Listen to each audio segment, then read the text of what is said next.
요한복음 14장 15절에서 31절까지의 말씀 다 같이 합독하도록 하겠습니다. 너희가 나를 사랑하면 나의 계명을 지키리라. 내가 아버지께 구하겠으니 그가 또 다른 보혜사를 너희에게 주사 영원토록 너희와 함께 있게 하시리니 저는 진리의 영이라. 세상은 능히 저를 받지 못하나니 이는 저를 보지도 못하고 알지도 못함이라. 그러나 너희는 저를 아나니 저는 너희와 함께 거하심이요 또 너희 속에 계시겠습니다. 내가 너희를 고아와 같이 버려두지 아니하고 너희에게로 오리라. 조금 있으면 세상은 다시 나를 보지 못할 터이로되 너희는 나를 보리니 이는 내가 살았고 너희도 살겠습니다. 그 날에는 내가 아버지 안에 너희가 내 안에 내가 너희 안에 있는 것을 너희가 알리라. 나의 계명을 가지고 지키는 자라야 나를 사랑하는 자니 나를 사랑하는 자는 내 아버지께 사랑을 받을 것이요 나도 그를 사랑하여 그에게 나를 나타내리라. 가룟 다닌 유다가 가로되 주여 어찌하여 자기를 우리에게는 나타내시고 세상에게는 아니하려 하시나이까. 예수께서 대답하여 가라사대 사람이 나를 사랑하면 내 말을 지키리니 내 아버지께서 저를 사랑하실 것이요 우리가 저에게 와서 거처를 저와 함께 하리라. 나를 사랑하지 아니하는 자는 내 말을 지키지 아니하나니 너희의 듣는 말은 내 말이 아니요 나를 보내신 아버지의 말씀이니라. 내가 아직 너희와 함께 있어서 이 말을 너희에게 하였거니와 보혜사 곧 아버지께서 내 이름으로 보내실 성령 그가 너희에게 모든 것을 가르치시고 내가 너희에게 말한 모든 것을 생각나게 하시리라. 평안을 너희에게 계시노니 곧 나의 평안을 너희에게 주노라. 내가 너희에게 주는 것은 세상이 주는 것 같이 아니하니라. 너희는 마음에 근심도 말고 두려워하지도 말라. 내가 갔다가 너희에게로 온다 하는 말을 너희가 들었나니 나를 사랑하였다면 나의 아버지께로 감을 기뻐하였으리라. 아버지는 나보다 크심이니라. 이제 일이 이르기 전에 너희에게 말하는 것은 일이 이룰 때 너희로 믿게 하려 함이라. 이후에는 내가 너희와 말을 많이 하지 아니하리니 이 세상 임금이 오겠습니다. 그러나 저는 내게 관계할 것이 없으니 오직 내가 아버지를 사랑하는 것과 아버지의 명하신 대로 행하는 것을 세상으로 알게 하려 함이로라. 일어나라 여기를 떠나자 하시니라. 아멘. 예수님의 말씀입니다. 오늘 말씀 강해를 시작하면서 지난 주간에 설교 말씀드렸던 요한복음 14장 1절에서 14절까지의 내용이 무엇인지를 잠깐 상기하는 것이 오늘 말씀을 이해하는데 전제로 중요하다고 생각이 됩니다. 14장 1절에서 14절은 예수님께서 13장 후반절에 본인이 이제 제자들을 떠나서 너희가 지금 갈 수 없는 곳에 내가 간다라고 떠나실 것에 대해서 예언을 하셨고 그리고 심지어 사도 베드로조차 그곳에 갈 수 없다. 그리고 내가 나를 3번 부인하게 될 것이다 라고 주님께서 말씀하셔서 베드로를 중심해서 모든 사도들이 말하자면 지금 초긴장 상태, 굉장히 마음에 근심이 가득하고 불편함이 가득한 그런 시간 가운데 있다라는 것입니다. 예수님께서 잡히시기 불과 하루 전에 이 모든 가르침들이 벌어지고 있다는 것이죠. 그래서 예수님께서 오히려 너희는 마음에 근심하지 말라. 하나님을 믿으니 또 나를 믿으라 하시면서 모든 위로의 하나님께서는 이제 본인이 잡혀가시고 십자가에 달리실 바로 그 직전에도 마지막까지 제자들을 위로하시는 하나님이시라는 것을 우리가 보면서 그 하나님께서 바로 나를 위로하시는 하나님, 내가 믿는 하나님이 바로 십자가에 달리시기 전까지 나를 위로하시는 하나님이시라는 것을 오늘 정말 경험하실 수 있게 될 간절히 축원합니다. 주님께서 내가 떠나는 것이 3가지 유익이 있다고 말씀하시면서 첫 번째 유익은 내가 떠나는 것은 너희를 위해서 처소를 만들러 가는 것이다. 이렇게 말씀하셨습니다. 그것이 떠남의 첫 번째 유익입니다. 두 번째는 예수님의 떠나심은 하나님의 계시를 완성하는 것이다. 말이 조금 어렵게 느껴지는데 하나님의 계시를 완성한다는 것은 예수님께서 떠나신다는 것은 십자가 사건을 의미하는 것입니다. 십자가 사건은 신학적으로 말하면 예수 그리스도의 사건은 특별 계시라고 합니다. 바로 십자가를 통해서 하나님께서 얼마만큼 의로우신 하나님이신지 그리고 하나님의 사랑이 얼마만큼 광대한지 하나님의 사랑과 하나님의 공의 이 두 가지의 하나님의 거룩과 사랑이 두 가지가 완벽하게 통합된 곳이 바로 십자가입니다. 그래서 예수 그리스도의 십자가는 바로 하나님께서 누구신가 하는 것을 역사 속에서 우리에게 가장 선명하게, 더 이상 어떤 방법을 찾을 수 없게끔 가장 선명한 방식으로 하나님이 누구신가를 우리들에게 보여주신 사건이다. 그래서 예수 그리스도의 떠나심이 바로 하나님의 계시의 완성이라는 측면에서 이것이 제자들에게 유익한 것이다. 주님께서 이렇게 가르치셨다는 것입니다. 세 번째는 예수 그리스도의 떠나심이 주님께서 떠나심으로 말미암아 교회가 이 땅에 세워지게 되는 유익이 있습니다. 이제 제자들이 예수 그리스도의 몸으로서 그 역할들을 이어가게 된다는 측면에서 내가 떠나는 것이 유익하다.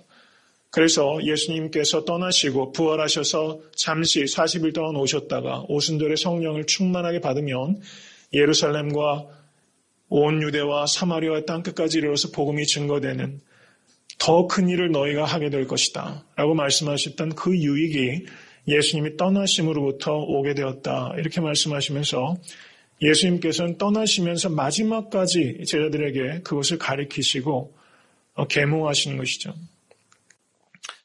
지난주에 이것을 우리가 묵상하면서 이런 적용을 한번 해봤습니다. 우리가 어떤 것을 성공이라고 정의할 것인가. 우리가 이민 생활에 있어서도 그렇고 학생도 그렇고 우리가 이 성공이라는 것을 향해서 사실 부단히 노력하면서 살아갑니다. 그런데 무엇이 성공인가? 그 성공은 내가 지금 있는 자리에서 그 넥스트 스테이지에 어디로 갈 것인가?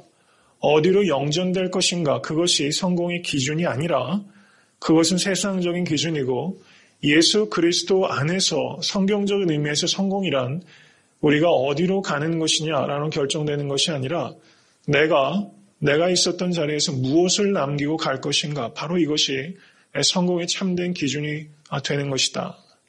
이것을 우리가 같이 생각하면서 우리는 우리가 떠나는 자리에 내 직장, 내가 섬겼던 교회, 그리고 우리가 속한 모든 공동체 속에서 그리고 이 땅에서 이 소풍과 같이 짧은 인생을 적신에서 또 적신으로 여행하는 이 순례 여행 속에서 내가 이 땅에 무엇을 남기고 갈 것인가 이것을 우리가 예수 그리스도의 떠남을 통해서 묵상할 수 있기를 원했습니다. 그리고 오늘 본문 말씀은 이제 예수님께서 연이어서 가르치시는 말씀입니다. 오늘 본문 말씀의 가장 주된 내용은 예수님의 떠남에 대한 모티브가 계속됩니다. 예수님께서 떠나시는데 내가 떠난 후에는 또 다른 보혜사 성령님께서 너희에게 오실 것이다 라고 말씀하시면서 예수님께서 우리를 또다시 위로하고 계시다는 것입니다. 내가 떠나면 또 다른 보혜사라고 말하는 것은 예수님 자신이 보혜사라는 것을 의미하는 것입니다. 보혜사라는 성경 원어는 helper, 돕는 자, comforter 이런 뜻이 있는 겁니다. 성령님께서는 우리를 돕는 자로 그리고 우리를 위로하는 자로 하나님께서 우리에게 보내주신 최고의 선물이 바로 성령님이라는 것을 믿으실 수 있게 간절히 축원합니다. 우리가 이 예배를 통해서 그리고 이 기도회를 통해서 우리가 구해야 될 최고의 신령한 복은 무엇입니까? 성령님을 초청하는 것입니다. 하나님께서 우리에게 주시기 원하는 최고의 선물, 이 성령님. 우리가 그 성령님을 구하실 수 있게 되기를 간절히 소원합니다. 오늘 본문 말씀은 구조적으로는 논리적으로 정확하게 세분하기는 조금 까다로운 본문입니다. 왜냐하면 여러 가지 주제들이 계속적으로 나타나고 있습니다. 가령 사랑하면 나의 계명을 지킬 것이다. 사랑과 순종에 대한 이야기가 적어도 4번 혹은 5번 정도 반복됩니다. 그리고 성령님에 대한 약속이 있습니다. 그리고 에이레네라고 그리스어로 되어 있는 히브리어로 말하면 샬롬, 하나님께서 우리에게 주시는 평안의 개념이 오늘 본문 가운데 있습니다. 그리고 믿음에 대해서 말하고 있습니다. 이와 같이 사랑과 순종과 성령과 평안과 믿음이라는 신앙에 있어서 가장 중심적인 기둥들에 대해서 여러 가지 이야기들을 하고 있기 때문에 오늘 본문 말씀을 이렇게 정말 이렇게 정확하게 논리적으로 세분하기는 조금 어렵습니다. 그리고 그 주제들이 반복해서 나타나고 있다라는 것을 우리가 염두에 두시고 본문의 순서에 따라서 말씀을 같이 나누고 은혜를 받고 또 여러분과 제가 작은 실천을 결단할 수 있는 이 저녁 예배 시간 될 수 있게 되기를 간절히 소원합니다. 15절 말씀을 보시기 바랍니다. 15절 말씀 우리 다 같이 한번 읽겠습니다. 너희가 나를 사랑하면 나의 계명을 지키리라. 너희가 나를 사랑하면 나의 계명을 지키리라. 이 말씀이 지금 14장 15절에서 31절까지 동일한 내용이 말을 조금 바꿔서 예수님께서 4번 정확하게 똑같은 의미를 전달하기 위해서 반복하셨다는 겁니다. 14장 21절을 한번 보시기 바랍니다. 다 같이 읽겠습니다. 나의 계명을 가지고 지키는 자라야 나를 사랑하는 자니. 거기까지 읽겠습니다. 어떻습니까? 똑같은 말이죠. 순서를 바꿔놨죠. 나의 계명을 가지고 지키는 자라야 나를 사랑하는 자다. 주님께서 말씀하셨습니다. 14장 23절을 보시기 바랍니다. 제가 읽습니다. 사람이 나를 사랑하면 내 말을 지키리니. 이 말씀은 14장 15절의 말씀을 똑같이 반복하고 있는데 앞에서는 계명, 엔톨레, 성경 원어로 엔톨레라는 말이 사용되고 있는데요. 여기에서 나의 말을 지킨다고 했을 때 여기서 이 말은 로고스라는 단어가 사용되고 있습니다. 예수님께서 하신 말씀이 다 계명과 같은 의미를 가지고 있다. 동일한 말을 하고 계신 것이다. 이렇게 이해할 수 있습니다. 그 다음에 14장 24절은 어떻게 말씀합니까? 다 같이 읽습니다. 나를 사랑하지 아니하는 자는 내 말을 지키지 아니하느니. 거기까지 읽습니다. 앞에서는 긍정적으로 예수님께서 나를 사랑하면 나의 계명을 지키리라 이렇게 말씀하셨는데 이것을 강조하기 위해서 이것을 부정하시는 방법으로 예수님께서 이 사랑과 순종의 아주 타이트한 커넥션, 매우 밀접한 관계를 예수님께서 정말 거듭거듭 강조하고 계신다는 겁니다. 너희가 나를 사랑하지 아니하면 아니하는 자는 내 말을 지키지 아니한다. 주님께서 이렇게 말씀하신 것입니다. 사랑과 순종이 분리할래야 분리할 수 없다는 뜻입니다. 혹시 우리가 예수님을 사랑한다라고 생각하면서 예수님의 계명을 지키지 않고 있다라면 주님께서는 그것을 정확하게 말씀하고 계신 거예요. 너희가 나를 사랑하고 있지 않다. 예수님께서 요한복음 앞에 보시면 요한복음 5장쯤인가요? 예수님께서 유대인들에게 뭐라고 말씀하십니까? 너희 안에 하나님을 사랑하는 것이 없도다. 이렇게 말씀하셨어요. 너희 안에 하나님을 사랑하는 것이 없도다. 정말 이 말씀이 정말 의식이 있는 유대인이라면 저는 그 말씀이 이 천근만근의 무게로 마음에 왔을 것 같아요. 너희 안에 하나님을 사랑하는 것이 없도다. 이렇게 말씀하셨다는 것입니다. 근데 주님께서는 하나님을 사랑하는 이것을 그저 감정적인 차원에서 우리가 얘기하는 것이 아니라 명확하게 객관적인 근거를 가지고 얘기할 수 있는 것인데 하나님을 사랑한다면 하나님의 계명을 지킬 수밖에 없다. 이렇게 말씀하고 있다는 것입니다. 이 말씀은 우리가 율법주의자가 되어야 된다는 뜻을 말씀드리는 것이 아니라 하나님을 사랑하면 하나님의 법을 즐거워하게 되고 기쁜 마음으로 그 법의 성취를 위해서 삶을 헌신하게 된다. 주님께서 이것을 말씀하고 계시다는 것입니다. 우리가 계명을 지켜서 우리가 하나님의 자녀 되는 것이 아닙니다. 전적인 하나님의 은혜로 우리가 아직 죄인 되었을 때 우리가 아무 일도 하지 않았는데 하나님께서 우리를 구원해 주신 것을 은혜라고 하고 그것을 복이라고 감사하는 것입니다. 그런데 그 은혜로 구원을 받은 사람은 그 은혜에 감격해서 그 은혜에 걸맞는 삶을 살기 위하여 하나님의 계명을 그리스도의 법을 성취하는 삶을 이어간다는 것입니다.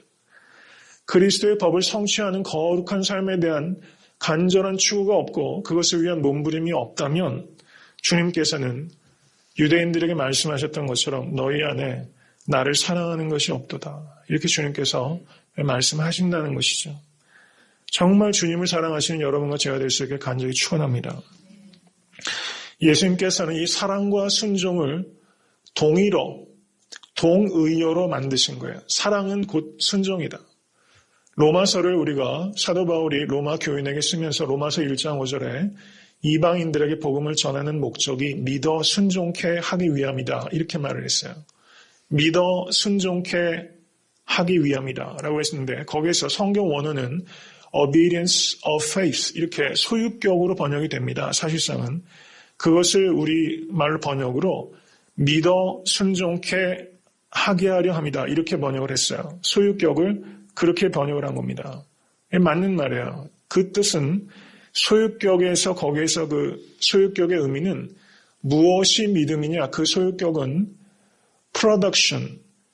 그 소유격의 의미는 믿음이 순종을 프로듀스하지 않으면 그것은 믿음이 아니다. 이렇게 말하는 것입니다. 그러면 참 믿음은 무엇이냐? 그것은 순종으로 나타나는 믿음만이 참 믿음이다. 사도 바울은 사실 로마서를 그렇게 정확하게 이야기하고 있는 것입니다.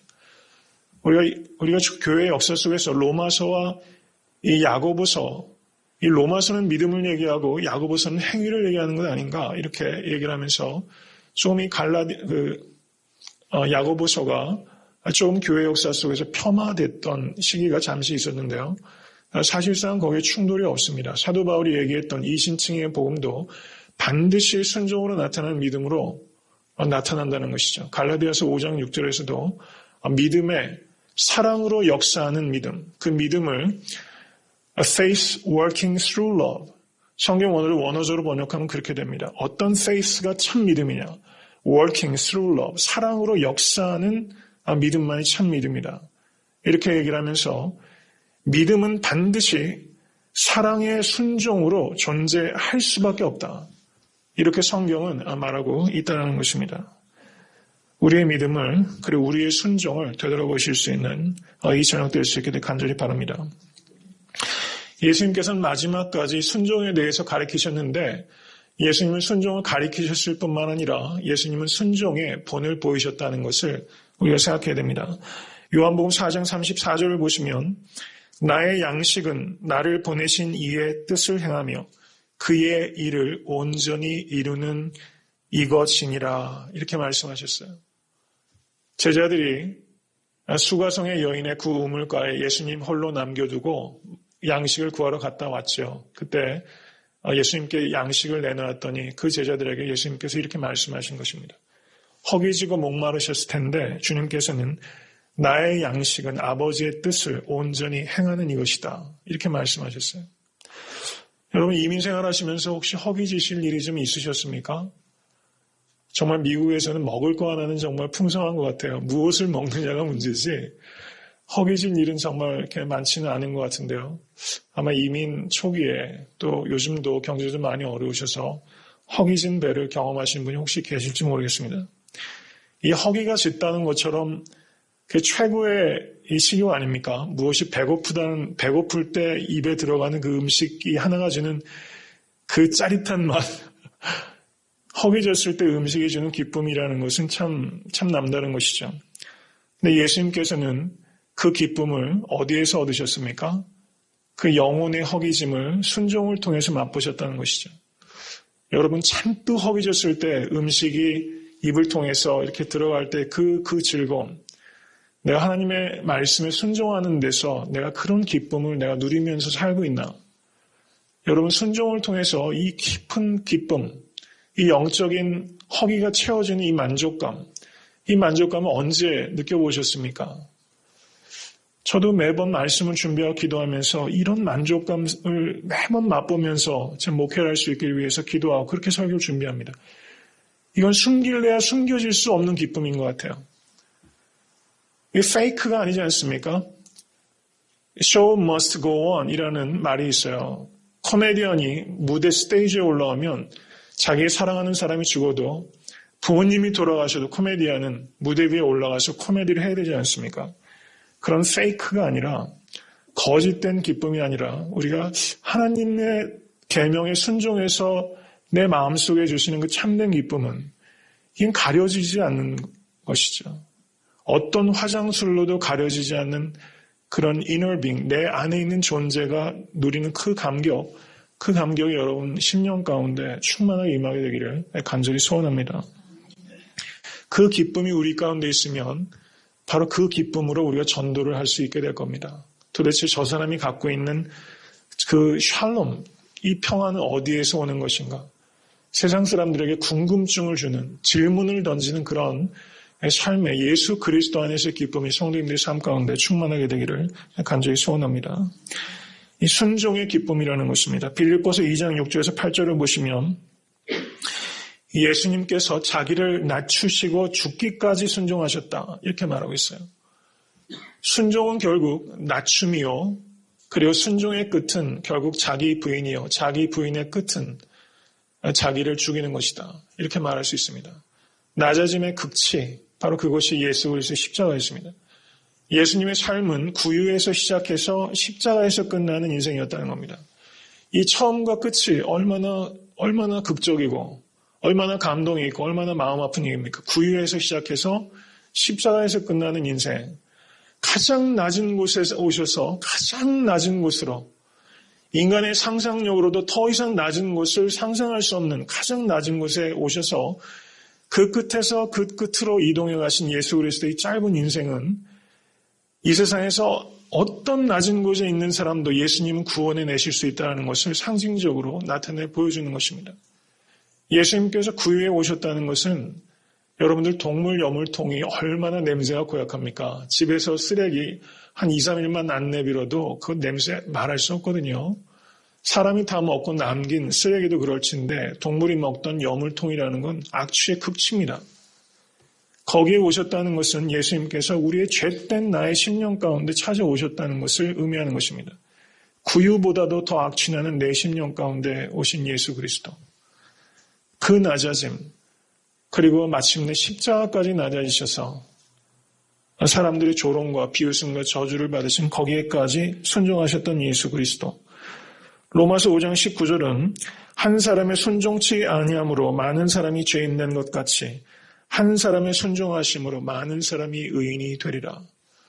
예수 그리스도의 순종의 결과로 여러분과 제가 의롭다 함을 얻고 하나님과 화평하게 되고 이웃들과 화평하게 되고 그리고 피조물들과도 화평하게 되는 것을 감사하실 수 있게 간절히 축원합니다. 예수님께서 우리에게 주신 이 선물이 바로 에이렌의 샬롬이라는 것입니다. 이 평화는 그냥 소위 말하는 템플스테이하는 그런 면벽수도에서 얻는 평안이 아니라 하나님과의 관계가 회복되는 데서 오는 그런 평화라는 것이죠. 마지막까지 예수님께서는 잡히시기 직전까지 이런 순종을 보여주셨고 제자들은 이 순종을 배워서 사도행전 5장 29절을 보시면 베드로가 그 겁 많던 베드로가 사람보다 하나님을 순종하는 것이 마땅하니라 라고 말하고 있다는 것입니다. 여러 성도님들의 순종의 삶이 다른 사람들의 순종으로 이어지는 순종의 도미노를 일으키는 그런 인생이 되실 수 있게 되기를 간절히 축원합니다. 그 뒤에 예수님께서 성령님에 대해서 말씀하시면서 16절 보시기 바랍니다. 성령님은 예수님께서 구하시고 그리고 그가 하나님께서 우리에게 주셔서 우리에게 임하시는 분이십니다. 성령님은 비인격적인 능력을 얘기하는 게 아닙니다. 그런데 요즘에 성령 운동이 굉장히 많아지면서 마치 전기 스위치를 올렸다 내렸다 하면 전기불이 반짝 들어오고 내리면 팍 꺼지는 것처럼 성령님을 너무 쉽게 컨트롤할 수 있다고 생각하는 그런 류의 성령 운동이 너무나 많이 있다는 것입니다. 굉장히 심각한 문제고 신학적으로 이 성령에 대해서 우리가 무지하고 성령을 인격으로 우리가 생각하지 않고 성령을 비인격적인 어떤 파워, 에너지로 우리가 이해하는 이런 잘못된 시대에 우리가 살고 있다는 것입니다. 성령 충만하실 수 있기를 간절히 축원합니다. 그런데 건전한 성령 무브먼트는 성경과 성령이 함께 있을 때 성령의 역사가 나타난다는 것이죠. 이것을 늘 생각하실 수 있기를 간절히 바랍니다. 성령님을 예수님께서는 무엇라 소개하십니까? 진리의 영이라고 말씀하셨어요. 이 진리의 영이 세상은 능히 저를 받지 못하나 너희는 저를 안다 이렇게 말씀하셨습니다. 그리고 성령님께서 뭐라고 말씀하십니까? 너희와 함께 거하시고 너희 속에 거한다 이렇게 말씀하셨어요. With us, 우리와 거하시고 in us, 우리 안에 거하시는 성령님. 약속입니다. 영원히 너희와 거하신다. 성령님께서 우리 가운데 내주하심을 믿으시기를 간절히 축원합니다. 어떤 사람에게 내주하십니까? 예수님을 주와 그리스도로 우리가 중생했다는 건 성령께서 성령으로 말미암아 하늘의 기원을 둔 탄생이 우리 가운데 벌어진 것입니다. 그래서 우리가 경험적으로 그것을 특별한 어떤 경험이 없어도 예수님은 주와 그리스도로 경험하는 모든 이에게는 그리스도의 영이 성령님께서 내주하시는 것을 믿으실 수 있게 간절히 축원합니다. 성령 충만이란 무엇인가? 그것은 우리가 성령님이 내 안에 없어서 성령님 좀 오시옵소서 성령님을 내가 소유하는 것이 아니라 이미 내 안에 계신 성령님께서 나를 더 많이 소유하실수록 있도록 나를 내어드리는 것, 그것이 성령 충만입니다. 내가 어떤 물질을 더 많이 갖는 것처럼 그렇게 성령님을 더 많이 갖는 게 아니라 성령님께서 나를 더 많이 가지실 수 있도록 나의 주인이 되어주실 수 있도록 내가 주인이었던 영역을 내어드림으로 말미암아 성령 충만하다. 바로 그것이 성령 충만의 의미가 된다는 것입니다. 그리고 18절부터 21절을 보시면 내가 너희를 고아와 같이 버려두지 아니하고 너희에게로 오리라 이렇게 약속하셨어요. 그리고 이 말씀이 23절을 보시기 바랍니다. 제가 다시 한번 읽습니다. 예수께서 대답하여 가라사대 사람이 나를 사랑하면 내 말을 지키리니 내 아버지께서 저를 사랑하실 것이요 우리가 저에게 와서 거처를 저와 함께 하리라. 믿으십니까? 우리가 삼위일체 하나님입니다. 저에게 와서 이 저는 바로 여러분입니다. 믿으십니까? 저에게 오신다라고 여기 또 말씀하셨어요. 그리고 28절에도 예수님께서 또 말씀하셨습니다. 내가 갔다가 너희에게로 온다 하는 말을 너희가 들었나니 여기에서 우리에게 온다 했을 때 이 우리에게라고 번역된 단어가 프로스라는 단어인데 이 단어가 그냥 literally 번역을 하면 toward, 뭐뭐를 향하여 이런 뜻입니다. 예수님께서 여러분을 향하여 오시는 분이라는 겁니다. 믿으십니까? 마치 어떤 깃발을 보고 오듯이 예수님께서 나라는 깃발을 향해서 끊임없이 찾아오시는 분이라는 것입니다. 그리고 나와 드웰링 하신다고 약속하셨습니다. 우리가 여기에서 위로를 얻는 것입니다. 그리고 이 힘으로 살아갑니다. 예수님께서 잠시 세상을 떠나셨다가 다시 오십니다. 이 오신다는 것은 부활의 주님이 오시는 것, 성령님께서 오시는 것, 재림의 주님께서 오시는 것, 이렇게 예수님의 오심이 더욱더 완성이 되어갑니다. 구속사 속에서. 그런데 그 결과가 무엇입니까? 그런 과정들을 통해서 20절 보시기 바랍니다. 내가 아버지 안에, 그런데 성경 원어는요, 여기에 my father, my가 있어요. 그런데 우리 번역에서는 이게 생략이 됐더라고요.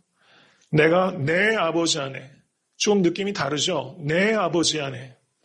너희가 내 안에, 내가 너희 안에 있는 것을 너희가 알리라. 이거는 완벽한 친밀감입니다. 예수님께서는 우리에게 사귐을 주시기 원하십니다. 여러분 한번 생각해 보십시오. 우리가 예수님을 믿는 목적이 그저 우리 하나님과 아무런 사귐도 없이 그저 구원받는 데만 목적이 있다. 그러면 그 구원이 무슨 가치가 있나 생각이 됩니다. 사귐이 있기 때문에 그 구원이 기쁜 거 아니겠습니까? 우리가 믿는 신앙은 사귐의 종교입니다. 예수님께서 하나님 안에 계시고 그리고 우리가 예수 그리스도 안에 있고 예수 그리스도께서 우리 안에 있는 이 사귐의 종교, 이런 깊은 사귐을 간절히 원하시고 이 사귐을 누리시는 성도님 되실 수 있기를 간절히 축원합니다. 이것이야말로 참된 기쁨이요 전천후 기쁨입니다. 여러분 삶에 여러 가지 우여곡절이 많아요. 오늘도 제가 너무 속상한 소식을 들어가지고 제가 2주 전에 뉴욕 갔다 오지 않았습니까? 근데 암이 전신에 지금 전이가 되셔가지고 지금 아마 오늘 내일 하고 계신 것 같아요. 그래서 가족들, 자녀들도 다 모여서 지금 모여있고 또 그때 같이 방문했던 집사님 한 분은 신장이 안 좋습니다. 그래서 그 루푸스인가 하는 병 있죠.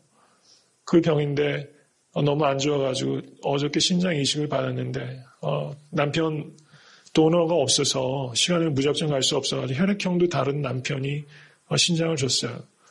그래서 그렇게도 하기도 한다고 합니다. 요즘 많이 발달해서. 그런데 그 확률적으로 얼마만큼 성공할 수 있을지 미지수인데 너무 귀한 집사님 그렇게 또 신장 이식하면서 어제 하루 종일 전화를 기다렸는데 의식이 아직 안 들어오셔가지고 전화를 못 받았다. 오늘 남편분하고만 이렇게 통화가 돼서 이렇게 얘기 들었는데 그 얘기 들으면서 오늘도 그냥 좀 약간 정신이 좀 멍한 거 있죠. 네. 좀 그런 시간들 좀 지났습니다. 그리고 집사님께 이렇게 말씀드렸더니 그 아내 집사님이 목사님 삶이 그런 거 아니겠습니까? 이렇게 얘기를 하시더라고요. 의젓하게 말씀하시는데 또 저녁에는 얼마나 많이 우시겠어요. 우리가 무엇을 기뻐할 것인가 이거를 한번 생각해 보면서 우리가 주님과의 사귐, 정말 우리가 의지할 것은 이 주님밖에 없다. 그래서 이 전천후 기쁨, 환경을 뛰어넘는 이 기쁨과 평안이 여러분과 저의 것이 될 수 있게 될 간절히 축원합니다. 이제 말씀을 맺고자 합니다. 오늘 좀 부족했던 부분들은 제가 다음에 또 말씀을 드리기로 하고 한 가지만 더 제가 설교 준비를 하면서 마음이 좀 뜨거워졌던 게 14장 21절부터 24절까지 한번 보세요. 거기 사랑이란 말이 몇 개가 나오는지 빨리 찾아보셔서 제일 먼저 찾으신 분이 사랑이란 말이 몇 번 나옵니까? 14장 21절에서 24절.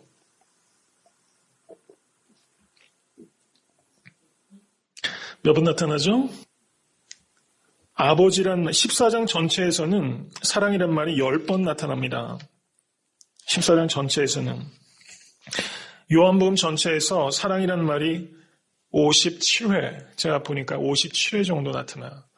근데 14장에서만 10번, 그리고 13장, 14장, 15장, 16장, 17장, 예수님의 마지막 잡히시기 하루 전에 있었던 여기에서 예수님이 사랑을 막 폭푸수처럼 쏟아내시는 거예요.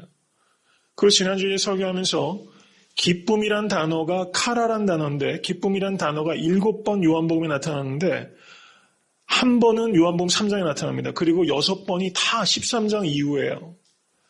예수님께서 사랑에 대해서 얘기하시고 기쁨에 대해서 얘기하시기 시작하고 막 폭발적으로 그거에 대해서 열정적으로 토로하신 게 십자가 바로 앞에서 기뻐하셨고 십자가 바로 앞에서 자기를 부인하는 제자들을 향해서 서로 사랑할 것을 가르치고 있다는 겁니다. 그리고 예수님께서 아버지라는 말을 그래서 제가 궁금해가지고 아버지라는 말을 몇 번 하셨나 또 찾았어요. 요한복음에 170회 정도 이상이 나타납니다. 그런데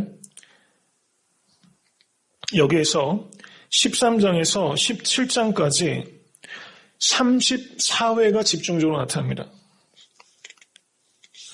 아버지란 말을 34회가 아니라요. 제가 정정합니다. 14장에 아버지라고 얘기하신 게 23번이에요. My father라는 표현을 3번 쓰셨고 23번 아버지라고 말했고 15장에 11번, 16장에 11번, 17장에 39번 하셨어요.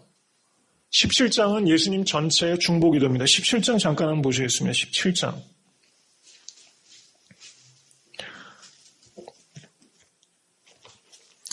요한복음 17장 1절 다 같이 한번 읽습니다. 예수께서 이 말씀을 하시고 눈을 들어 하늘을 우러러 가라사대 아버지여 때가 이르렀사오니 아들을 영화롭게 하사 아들로 아버지를 영화롭게 하게 하옵소서. 기도의 첫 말이 뭐였습니까? 아버지여 라고 기도하기 시작하셨어요. 그리고 17장 제일 마지막을 한번 보시기 바랍니다. 25절과 26절을 한번 보세요. 다 같이 읽습니다. 의로우신 아버지여 세상의 아버지를 알지 못하여도 나는 아버지를 알았sap고 저희도 아버지께서 나를 보내신 줄 알았sap나이다. 내가 아버지의 이름을 저에게 알게 하였고 또 알게 하리니 이는 나를 사랑하신 사랑이 저희 안에 있고 나도 저희 안에 있게 하려 함이니이다. 마지막 2절에도 아버지라고 5번 나오고 계시죠.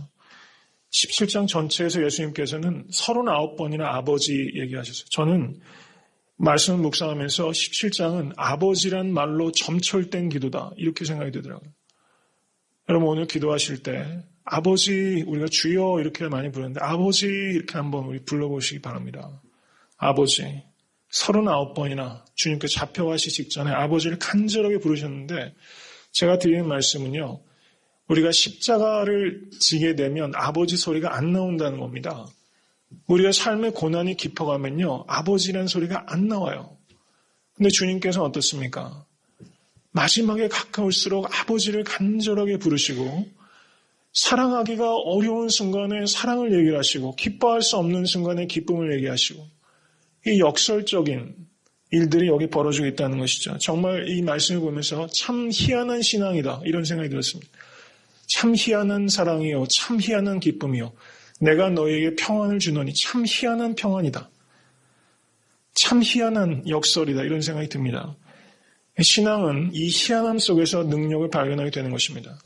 오늘 성도님들 가운데 기쁨이 없고 평안이 없고 또 기도할 수 없고 믿음이 흔들리고 계신 성도님이 계시라면 그 고난 가운데서 오늘 주님께서 아버지라고 부르셨던 그 아버지 한번 부르시면서 이 신앙적인 역설, 신앙의 능력을 회복하시는 이 시간 될 수 있게 되기를 주님의 이름으로 간절히 축원합니다.